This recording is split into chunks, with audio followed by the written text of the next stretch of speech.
Hai, Assalamualaikum dan selamat pagi pada saya San dan rekan-rekan. Nama saya Muhammad Radhi bin Ganjilan. Hari ini saya ingin berkongsi mengenai uh, DRSABC. Okey, first sekali D itu maksudnya danger kan. Itu pastikan diri sendiri dan mangsa selamat dari bahaya. Selamatkan diri dulu sebelum selamatkan orang lain. Itu maksudnya danger. Yang kedua, respon. Cek mangsa sedar atau tidak. Tepuk bahu dia untuk sedarkan dia. Cek di sahut. Cek dia sahut tak panggilan kita. Ada tak apa-apa respon bila kita tepuk bahu, pegang tangan ataupun cubit mangsa. Yang ketiga, send for help. Jangan lupa untuk buat panggilan kecemasan. Kalau macam biasa yang kita sudah tahu itu panggil 999 untuk ambulans lah ataupun untuk rawatan lanjut. Yang ketiga, EWAS.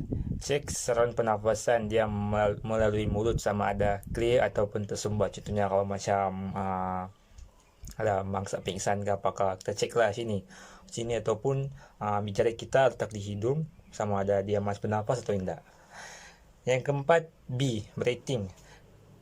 Periksa pernafasan dengan dengar pernafasan. Lihat kembang kecut dada dan rasa dengan letakkan tangan di bahagian bawah dada. Yang ketiga, CPR. Cardiopulmonary resuscitation. Buat CPR sekiranya mangsa dewasa tak sedar diri dan tak bernafas. Pastikan mangsa flat di belakang badan mereka, fresh family dan smooth. Kompres 1 atau 2-3 kali dada. 30 saat kali susuli 2 pernafasan mulut ke mulut. Ulang sehingga bantuan tiba atau mangsa sedar. Yang macam contohnya kalau ada mangsa pingsan kita boleh juga tiup mulut, lepas tu tekan dada, tapi pastikan tangan tu jangan salah lah sebab nanti menambahkan lagi masalah.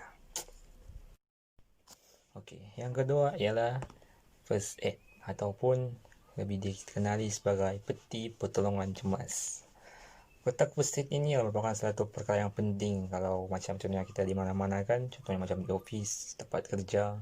Sebab ini macam bantuan awal sekiranya ada mangsa ataupun ialah mangsa yang mengalami kecelakaan macam tu. Okey, di sini ada beberapa barang-barang yang perlu ada dalam first aid. Yang first sekali ialah plaster. Plaster merupakan barang asas yang semua first aid kena ada. Ia boleh digunakan untuk menutup luka-luka kecil yang mengalami pecahkan teruk. Contohnya luka ni macam luka ketika menggunakan pisau, terkena duri ataupun melecet.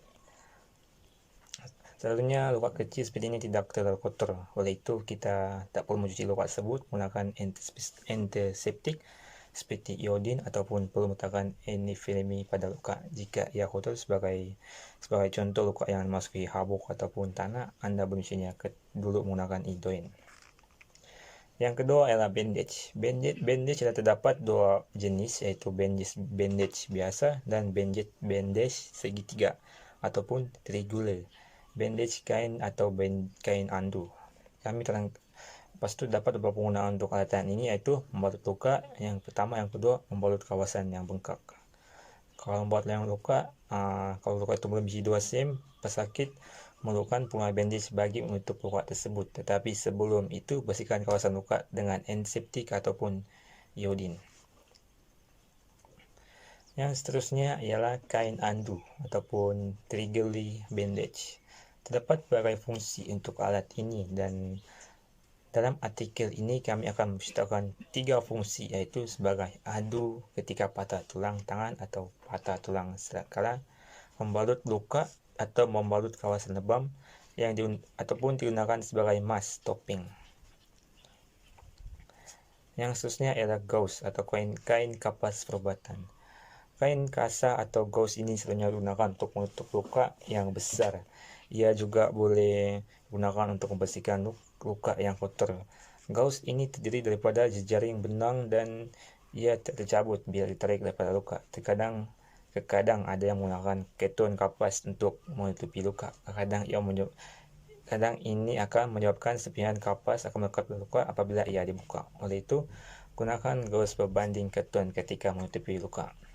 Yang kelima ialah curtain ataupun kapas. Kapas ini sebenarnya digunakan untuk membersihkan luka jika luka tersebut terlalu kotor, maksudnya macam ada tanah, apakah macam ada darah-darah tepi luka ataupun minyak-minyak, guna ini kapas. Yang keenam ialah pivot iodine. Ini penting juga sob. Contohnya kalau macam terluka kan kita mesti basuh dengan iodine supaya dapat menghilangkan kuman. Dan kalau macam tidak letak iodine terus kita baru teluk macam setak plaster ke bandage ke macam tu, kira macam 550 lagi sob, nanti luka boleh bertambah teruk sebab kalau macam nak letak iodine kuman dia akan merebak macam tu. Yang ketujuh ialah krim pemanas. Krim pemanas ini selalunya digunakan untuk merawat sakit otot dan juga kekejangan otot. Seseorang yang sakit otot dan tidak mempunyai luka pada bahagian tersebut, maka Anda boleh menggunakan krim ini untuk mengurangkan sakit di bahagian tersebut. Yang ke-8, gunting. Digunakan untuk memotong gauze, bandage dan sebagainya. Yang ke-9, micropores.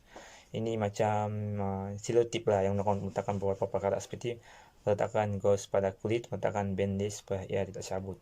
Macam contohnya yang selotip.